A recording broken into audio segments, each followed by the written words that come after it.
வணக்கம். Welcome to care and cure aroma therapy channel. நான் Geetha Ashok, aroma therapist. வெகு நீண்ட ஒரு இடைவெளிக்கு பிறகு நான் வந்து ஒரு ப்ரோக்ராம் கொடுத்துருந்தேன். நீங்கள் அதுக்கு கொடுத்த ரெஸ்பான்ஸ், நீங்கள் உங்களுடைய குவரிஸ் இதெல்லாம் வந்து எனக்கு ரொம்ப மோட்டிவேட் பண்ணுச்சு. ஸோ இனிமேல் வாட் நெக்ஸ்ட்டுங்கிற மாதிரி இனிமேல் நல்ல நல்ல ப்ரோக்ராம்ஸ் கொடுக்கணும் அப்படிங்கிறதுக்கு நான் ரொம்ப இப்போ இருந்தே அதுக்கு வந்து நான் உங்களுக்கு பாயிண்ட்ஸ்லாம் எடுக்க ஆரம்பிச்சிட்டேன். ஸோ நீங்கள் தொடர்ந்து இதுக்கு நீங்கள் வந்து எனக்கு வெல்கம் பண்ணுங்கள், என்னை மோட்டிவேட் பண்ணுங்கள். உங்களுக்கு என்ன டவுட்ஸ் இருக்குது, இதில் என்னுடைய நம்பர் வந்து உங்களுக்கு ஃப்ளாஷ் ஆகும். உங்களுக்கு எனி டவுட் இந்த ப்ராடக்ட் சம்மந்தமாகவோ இல்லை உங்களுடைய பிரச்சனைகள் சம்மந்தமாகவோ எனி டவுட் நீங்கள் வந்து கிளாரிஃபை பண்ணிக்கிறதுக்கு எனக்கு நீங்கள் எப்போ வேணாலும் கால் பண்ணலாம். ஸோ இன்றைக்கி என்ன நம்ம பண்ண போகிறோம் அப்படிங்கிறத பார்க்கலாம்.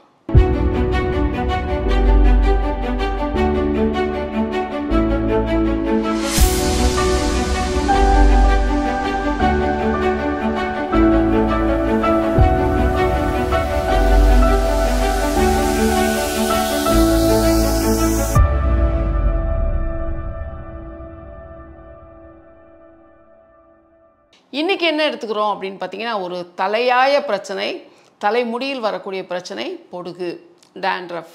யாரை வேணாலும் பாருங்கள், யங்ஸ்டர்லேருந்து கிட்ஸ்லேருந்து school goers, college goers, work பண்ணுறவங்க தலையை சொரிஞ்சிக்கிட்டே இருப்பாங்க. அவங்கள அறியாமல் அவங்களுக்கு வந்து அவங்களுடைய ஸ்ட்ரெஸ்ஸில் பார்த்தீங்கன்னா அந்த தலை சொரிகிறது ரொம்ப அதிகமாக இருக்கும்.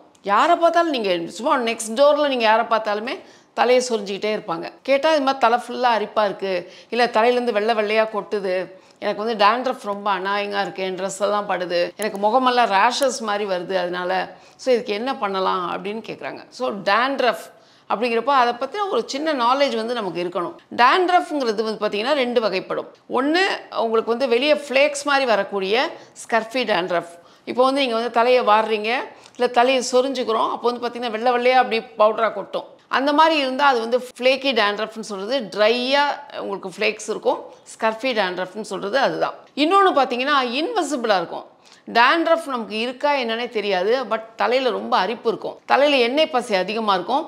அப்படி நீங்கள் சொரியிறப்ப நீங்கள் வந்து ஸ்க்ராட்ச் பண்ணிங்க அப்படின்னா உங்களுடைய நெயிலில் பிசு பிசுப்பாக ஒரு சப்ஸ்டன்ஸ் இருக்கும், அழுக்கு மாதிரி, மெழுகு மாதிரி. அந்த மாதிரி இருந்தால் அது வந்து ஆயிலி ஃபங்கஸ்னு சொல்லக்கூடியது. ஒரு ஆயிலியாக இருக்கும் அந்த டேண்ட்ரஃப். பட் பெரிய பிரச்சனைகள் கொடுக்கக்கூடியது பார்த்திங்கன்னா அந்த ஆயிலி டேண்ட்ரஃப் தான். தலை வழுக்கையாக போகிறது, முடி ரொம்ப தின் ஆகிறது, அதெல்லாம் அந்த மாதிரி டேண்ட்ரஃப் உங்களுக்கு வந்து ஆயிலி டேண்ட்ரஃப், இன்விசிபிள் டேண்ட்ரஃப் கொடுக்கும். வேற இந்த விசிபிள் டேண்ட்ரஃப், இந்த ஃப்ளேக்கியாக வரக்கூடியது ஸ்கர்ஃபி, இந்த டேண்ட்ரஃப் என்ன பண்ணுன்னா ஒன்று அரிப்பு அநாயங்காக இருக்கும்.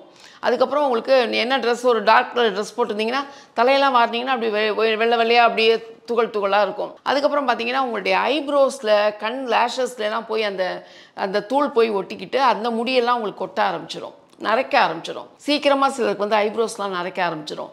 இது ஒரு இது. அப்புறம் பார்த்தீங்கன்னா ஃபேஸில் வந்து ரேஷஸ் மாதிரி. இப்போ அது நீங்கள் வாஷ் பண்ணுறப்போ நீங்கள் தலை சீவுறப்போ பார்த்தீங்கன்னா ஸ்கின்ல இருக்க துவாரங்களை போய் அடைச்சிக்கும்.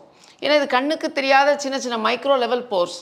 அந்த போர்ஸை போய் அது கிளாக் பண்ணுறப்போ பார்த்தீங்கன்னா பிரேக் அவுட்ஸ், சின்ன சின்ன சின்ன பொறியாக முகத்தில் பிரேக் அவுட்ஸ், பிம்பிள்ஸ் அந்த மாதிரி வரும். ஸோ எது எப்படினாலுமே டேண்ட்ரஃப் அப்படிங்கிறது ஒரு அனாயிங் ஃபேக்டர்.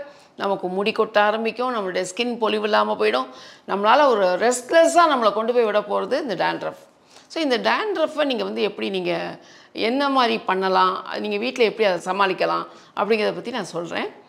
இந்த டேண்ட்ரஃப்பை பற்றி ஒரு இந்த சின்ன நாலேஜ் நான் சொன்னேன் இல்லையா, அது உங்களுக்கு கண்டிப்பாக தெரியணும். என்ன டைப் ஆஃப் டேண்ட்ரஃப் இருக்குது? இப்போ சிலருக்கு பார்த்தீங்கன்னா சோரியாசிஸ் இருக்கும் தலையில், ஸ்கேல்ப் சோரியாசிஸ்ன்னு சொல்கிறது. அந்த மாதிரி சோரியாசிஸ், அட்டாபிக் டெர்மடைட்டிஸ் அந்த மாதிரிலாம் சொல்கிறப்போ அதை டேண்ட்ரஃப்னு நினச்சிட்டு ஒரு பவுடரியாக கொட்டுது அப்படிங்கிற மாதிரி நினச்சிருப்பாங்க. பட் அது ஒரு முறையாக ஸ்கேனிங்கில் பார்த்தீங்கன்னா அது அட்டாபிக் டெர்மடைட்டிஸ் இல்லை சோரியாசிஸ் அந்த மாதிரி ஒரு பெரிய பிரச்சனைகளை கொண்டு போய் விட்டுருக்கலாம். நம்ம ஒரு சாதாரணமாக அதை எடுத்துக்கப்போ அதோடைய இம்பேக்ட்ஸ் ரொம்ப மோசமாக இருக்கும். ஒரு அளவுக்கு மீறி போகிறப்ப அதை ஒரு ட்ரீட்மெண்ட்டாக பார்த்துக்கிறதுங்கிறது எப்போவுமே நல்லது. வேற கொஞ்சம் டேண்ட்ரஃப் இருக்குது, தலையில் லேசாக ஒரு அரிப்பு இருக்குது அப்படிங்கிறப்போ இந்த மாதிரி ஒரு டிப்ஸ் வந்து உங்களுக்கு வந்து ரொம்ப ஹெல்ப் பண்ணும். சரி வாங்க, இதில் என்னென்ன தேவை இருக்குது, என்னென்ன இதுக்கு பொருள் இருக்குங்கிறத நான் சொல்லிடுறேன். ஸோ இப்போ நான் உங்களுக்கு சொல்லக்கூடிய இந்த ட்ரீட்மெண்ட் பார்த்தீங்கன்னா அந்த ஸ்கர்ஃபின்னு சொல்லக்கூடிய வெளியே துகளாக கொட்டக்கூடிய டேண்ட்ரஃப்க்கு நீங்கள் என்ன ட்ரீட்மெண்ட் எடுக்கணும் அப்படிங்கிறத நான் சொல்ல வரேன். இதற்கு என்ன தேவை அப்படின்னு பார்த்தீங்கன்னா ஒரு ஹெர்பல் பவுடர். இந்த ஹெர்பல் பவுடரில் வந்து ரெண்டு பொருள் தான், வேறு எதுவும் நான் சேர்க்கலை. உங்களுக்கு எந்த நாட்டு மருந்து கடை எல்லா ஊர்லேயும் கிடைக்கக்கூடிய ஒரு பொருள் வேப்பம்பூ பொடி. வேப்ப மரத்தில் பூ இருக்குது பார்த்தீங்களா, அந்த பூ வந்து நீங்கள் நாட்டு மருந்து கடையில் உங்களுக்கு பொடியாகவும் கிடைக்கும். இல்லை நீங்கள் வாங்கி கூட நீங்கள் வந்து அதை பல்வரைசிங்கில் கொடுத்து நீங்கள் வந்து அதை மெஷினில் பவுடராக அரைச்சிக்கலாம். அதுக்கப்புறம் என்ன இருக்குது அப்படின்னு பார்த்தீங்கன்னா பொடுதலை பொடி. இந்த இலையோட பேர் பொடுதலை பொடி. இந்த 2 ஹெர்ப் மட்டும்தான் இந்த ட்ரீட்மெண்ட்டுக்கு நம்ம வீட்டுக்கு தேவையான ஒரு பொருள். ஒன்று வேப்பம்பூ பவுடர், இன்னொன்று வந்து பொடுதலை பொடி. அதுக்கப்புறம் இதில் என்ன அரோமா தெரப்பியில் என்ன ஆயில்ஸ் இருக்குது அப்படின்னு நான் சொல்கிறதுக்கு முன்னாடி அரோமா தெரப்பி ஏன் இதில் நம்ம இன்வால்வ் பண்ணுறோம் அப்படிங்கிறத தெரிஞ்சுக்கோங்க. அரோமா தெரப்பியோட ஸ்பெஷாலிட்டி அப்படிங்கிறப்ப இப்போ நீங்கள் ஒரு ஸ்கின்ல படுது. இந்த ஸ்கின்னுங்கிறது நீங்கள் உங்கள் ஸ்கேல்ப்பாகவும் நீங்கள் வந்து அசியூம் பண்ணிக்கோங்க. ஸ்கேல்ப்புங்கிறதும் ஸ்கல்லுக்கு மேலே இருக்கக்கூடிய ஒரு ஸ்கின் தான். அப்போ அந்த ஸ்கின்ல துவாரங்கள் உண்டு. இப்போ உங்களுடைய டேண்ட்ரஃப் போய் அந்த துவாரங்களை போய் அடைச்சிருக்கோம். இல்லை உங்கள் ஸ்கின்னோட செகண்ட் லேயர், அந்த அடுத்த லேயர் இருக்கு இல்லையா, டெர்மிஸ், அங்கே போய் கூட அந்த வேக்சி ஃபங்கஸ் மாதிரி டேண்ட்ரஃப் அக்யூமுலேட் ஆகிருக்கலாம். அப்படி இருக்கிறப்போ உங்களுடைய ஸ்கின்ல இருக்க துவாரங்களை துளைத்து கொண்டு பெனிட்ரேட் ஆகி எந்த ஆயில் வேலை செய்தோ அதுதான் உங்களுடைய பிரச்சனையிலேருந்து உங்களை வெளியே கொண்டு வர வைக்க முடியும். அந்த வகையில் பார்த்தீங்கன்னா அரோமா தெரப்பியோட மாலிக்யூல்ஸ், மூலக்கூறுகள், அது வந்து உங்கள் ஸ்கின்னோட துவாரங்களை விட சின்னது. So when you get it applied, நீங்கள் அப்ளை பண்ண 20 செகண்ட்ஸில் 2லேருந்து 20 செகண்ட்ஸ்க்குள்ளே நீங்கள் அப்ளை பண்ண அரோமா தெரப்பி எசென்ஷியல் ஆயில்ஸ் ஸ்கின்னுக்குள்ளே இறங்கிடும். இதுதான் இதோடைய ஸ்பெஷாலிட்டி. எந்த ஒரு பிரச்சனைக்கும் நல்ல ஒரு தீர்வு காணலாம்னு ஒரு அஷூரன்ஸ் கொடுக்கறது அரோமா தெரப்பி. ஏன்னா அந்த உள்ள பெனிட்ரேட் பண்ணக்கூடிய தன்மை, ஊடுருவி உடனே அப்சார்ப்ஷன், செகண்ட்ஸில் அப்சார்ப்ஷன், அந்த மாதிரி வரக்கூடிய தன்மை இந்த எசென்ஷியல் ஆயில்ஸ்க்கு உண்டு. ஸோ இந்த மாதிரி டேண்ட்ரஃப் மாதிரி விஷயங்களுக்கு அரோமா தெரப்பிங்கிறது ரொம்ப ஹெல்ப் பண்ணும். ஸோ இதுக்கு என்னென்ன ஆயில் தேவைப்படுது அப்படிங்கிறத நான் சொல்கிறேன், நோட் பண்ணிக்கோங்க. இது வந்து tea tree oil. Tea tree oil பற்றி நிறைய கேள்விப்பட்டிருப்பீங்க. ஒரு ஆன்டிசெப்டிக் ஆயில். நமக்கு டேண்ட்ரஃப் இல்லை ஆக்னி அந்த மாதிரி ப்ராப்ளம் இருக்கப்போ இந்த டீ ட்ரீ ஆயில் வந்து ஒரு வைட்டல் ரோல். அது நல்ல உள்ள வரைக்கும் இறங்கி வேலை செஞ்சு உள்ள ஒரு ரெசிஸ்டண்ட்டாக இருக்கக்கூடிய பாக்டீரியல் இன்ஃபெக்ஷன் எல்லாம் சரி பண்ணக்கூடிய தன்மை இந்த டீ ட்ரீ ஆயிலுக்கு உண்டு. அதுக்கப்புறம் என்ன ஆயில்னு பார்த்தீங்கன்னா ரோஸ்மேரி ஆயில். இந்த ரோஸ்மேரி ஆயில் வந்து நிறைய இதை பற்றி பேசணும்னு ஆசைப்பட்றேன். ரோஸ்மேரி ஆயில் பற்றி. இந்த ரோஸ்மேரி ஆயில் வந்து இன்ஸ்டண்ட்டாக முடியோட வேர்க்காலுக்கு ஒரு லைஃப் கொடுக்கக்கூடிய தன்மை ரோஸ்மேரி ஆயிலுக்கு உண்டு. ஆனால் ஒன்று சொல்ல கடமைப்பட்டிருக்கேன். As an aroma therapist, rosemary ஆயிலை டைரெக்டாக அப்ளை பண்ணுறாங்க. என்கிட்டே எனக்கு ஃபோனில் கேட்குறாங்க, டைரெக்டாக அப்ளை பண்ணுறப்போ 4 ட்ராப்ஸ்க்கு மேலே போச்சுன்னா எபிலப்சிங்கிற வலிப்பு வரும். ஸோ இந்த ரோஸ்மேரி ஆயிலை வந்து ஏதாவது ஒரு கேரியர் ஆயிலில் கலந்து தான் நம்ம வந்து யூஸ் பண்ணணும். டைரெக்டாக நம்ம ரோஸ்மேரி ஆயிலை தலையில் விடக்கூடாது. அது அட்வைசபிள் இல்லை.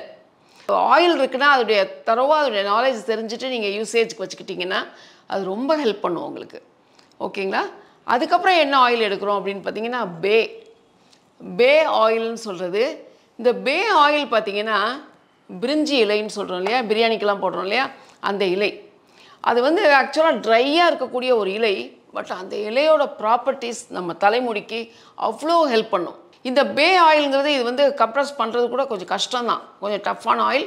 அஃப்கோர்ஸ் கொஞ்சம் விலை கூடுதல். பட் ட்ரை பண்ணோம் அப்படின்னா நம்மளுடைய பிரச்சனை நமக்கு சால்வ் ஆகுது இல்லையா. இதில் ஒரு டிப்பாக கூட நீங்கள் எடுத்துக்கலாம். பே ஆயில் நான் சொல்கிறேன். உங்களுக்கு பே ஆயில் கிடைக்காத ஊரில் இருக்கீங்க, பே லீஃப் உங்கள் ஊரில் கிடைக்கும் இல்லையா, பிரிஞ்சி இலை. அந்த பிரிஞ்சி இலையை என்ன பண்ணுங்கள், நல்லா மிக்சியில் போட்டு ட்ரையாக பவுடர் பண்ணிக்கோங்க. பவுடர் பண்ணிவிட்டு நீங்கள் என்ன யூஸ் பண்ணுறீங்க, தேங்காய் எண்ணெயா, ஆலிவ் ஆயிலா, ஆல்மண்ட் ஆயிலா, நல்லெண்ணெயா, ஒரு 100 மில்லி எண்ணெய் எடுத்து இந்த பவுடர் பண்ண பிரிஞ்சி இலையை அதில் போட்டு நல்லா ஒரு 10 நாள் ஊற விட்டுருங்க. அதுக்கப்புறம் அந்த எண்ணெயை அப்ளை பண்ணி பாருங்கள், உங்களுக்கு முடி கொட்டுறது அரெஸ்ட் ஆகும். பே ஆயிலுக்கு அந்த மாதிரி ஒரு ப்ராப்பர்ட்டி உண்டு. கண்டிப்பாக ஹேருக்குன்னு சில நோட்ஸ் இருக்குது. அதில் பார்த்தீங்கன்னா அந்த bay oil, tea tree oil, rosemary இதெல்லாம் ரொம்ப ஹெல்ப் பண்ணும். ஸோ அடுத்து வந்து நம்ம பே ஆயில் எடுத்துக்கிறோம். இப்போ என்ன பண்ணணும் அப்படின்னு பார்த்தீங்கன்னா அடுத்தது வந்து இது வந்து ஆப்பிள் சைடர் வினிகர். கேள்விப்பட்டிருப்பீங்க. வினிகர், நிறைய வினிகர் இருக்குது. இந்த ஆப்பிள் சைடர் வினிகருங்கிறது பார்த்தீங்கன்னா இந்த டேண்ட்ரஃபாக இருக்கட்டும், தலையில் இருக்கக்கூடிய பிசுப்பாக இருக்கட்டும், தலையில் ரொம்ப நாளாக செட்டிலான அழுக்காக இருக்கட்டும், அதை கிளியர் பண்ணக்கூடிய தன்மை இந்த ஆப்பிள் சைடர் வினிகருக்கு உண்டு. ஸோ நீங்கள் என்ன பண்ணணும் அப்படின்னா ஒரு பவுல் எடுத்துக்கோங்க. நீங்கள் ப்ரிப்பேர் பண்ண இந்த பவுடர் ரெண்டையும் ஒன்றா கலந்து வச்சுக்கோங்க. அதாவது வேப்பம்பூ பொடியும் பொடுதலை பொடியும் எடுத்துக்கிறீங்க, ரெண்டையும் ஒன்றா கலந்து வச்சுக்கோங்க. ஒரு பவுலில் வந்து ஒரு 2 டீஸ்பூன் 3 டீஸ்பூன் அந்த கலந்த பவுடரை போட்டுக்கோங்க. அதுக்கப்புறம் இதை மிக்ஸ் பண்ணுறதுக்கு என்ன கன்சிஸ்டன்சியோ அந்த அளவுக்கு உங்கள்ட்ட ஆப்பிள் சைடர் வினிகரை இதில் ஊற்றிக்கோங்க. லூஸாக இருந்தால் உங்களுக்கு அப்ளை பண்ணுறதுக்கு ஈஸியாக இருக்கும்.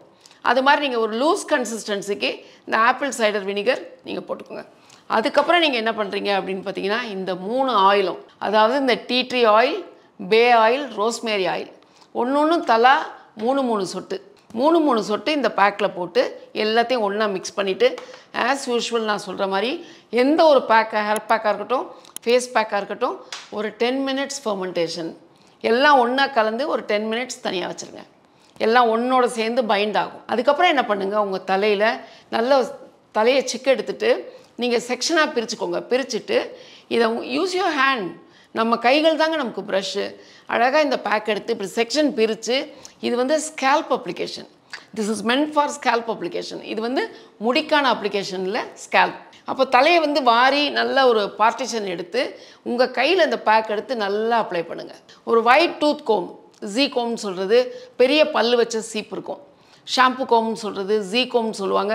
ஒயிட் டூத் கோம், அந்த சீப்பு வச்சு நல்லா தலையை வாரி விட்டுருங்க. இப்போ இந்த பேக் போட்டுட்டு அந்த சீப்பில் வாரினீங்கன்னா உங்களுக்கு வந்து தலை ஃபுல்லாக அது ஸ்ப்ரெட் ஆகிடும். நீங்கள் அன்னெசரியாக முடி மேலே போடுறதுக்கு இதுக்கு ஹென்னா கிடையாது. ஸோ இது ஹென்னா கிடையாது, அதனால் அது மாதிரி போடாதீங்க. முடி ஒருவேளை ட்ரை ஆகலாம். ஸோ நீங்கள் ஸ்கேல்பில் மட்டும் அப்ளை பண்ணிவிட்டு கரெக்டாக ஒரு 30 to 45 மினிட்ஸ் விட்டுட்டு ஷாம்பு போட்டு வாஷ் பண்ணுங்கள். இப்போ நிறைய டேண்ட்ரஃப் இருக்கிறவங்க, அரிப்பு இருக்கிறவங்க வாரத்துக்கு 3 நாட்கள் இந்த மாதிரி நீங்கள் பண்ணுறப்போ அரிப்பு வந்து ஒரு 2-3 அப்ளிகேஷன்ஸ்லேயே அரிப்பு அரெஸ்ட் ஆகிடும். சுத்தமாக அரிக்காது தலை. இந்த அரிப்புங்கிறது பார்த்திங்கன்னா நிறைய ஸ்டூடெண்ட்ஸ்லேருந்து எல்லோரும் கஷ்டப்படுற ஒரு விஷயம். அரிப்பு அரெஸ்ட் ஆகிடும். அதுக்கப்புறம் பார்த்திங்கன்னா படிப்படியாக அந்த டேண்ட்ரஃபோட அளவு குறைஞ்சி ஒரு 3-4 அப்ளிகேஷன்லேயே பார்த்திங்கன்னா முடி கொட்டுறது கன்சிடரபுளாக குறைய ஆரம்பிச்சிடும். ஸோ இதை நீங்கள் ஒரு 3 நாளைக்கு ஒருக்க போடுங்க. அப்படியே போட்டுட்டு இருக்கப்போ எப்போ நீங்கள் டேண்ட்ரஃப்லேருந்து வெளியே வந்துட்டீங்கன்னு ஃபீல் பண்ணுறீங்களோ அப்போ இந்த ட்ரீட்மெண்ட் நீங்கள் ஸ்டாப் பண்ணிக்கலாம். என்ன ஃப்ரெண்ட்ஸ், உங்களுக்கு வந்து இந்த டேண்ட்ரஃப்கான இந்த ட்ரீட்மெண்ட் உங்களுக்கு யூஸ்ஃபுல்லாக இருக்குது, கிடைக்கிறது தானே? இதில் ஏதாவது டவுட் இருந்தால் என்கிட்ட நீங்கள் தாராளமாக நீங்கள் கேட்கலாம். நான் உங்களுக்கு கிளியர் பண்ணுறதுக்கு கடமைப்பட்டிருக்கேன். கண்டிப்பாக நான் சொல்கிறேன். மீண்டும் உங்களை சந்திக்கிறேன் நல்ல ஒரு ப்ரோக்ராமோட. நன்றி, வணக்கம்.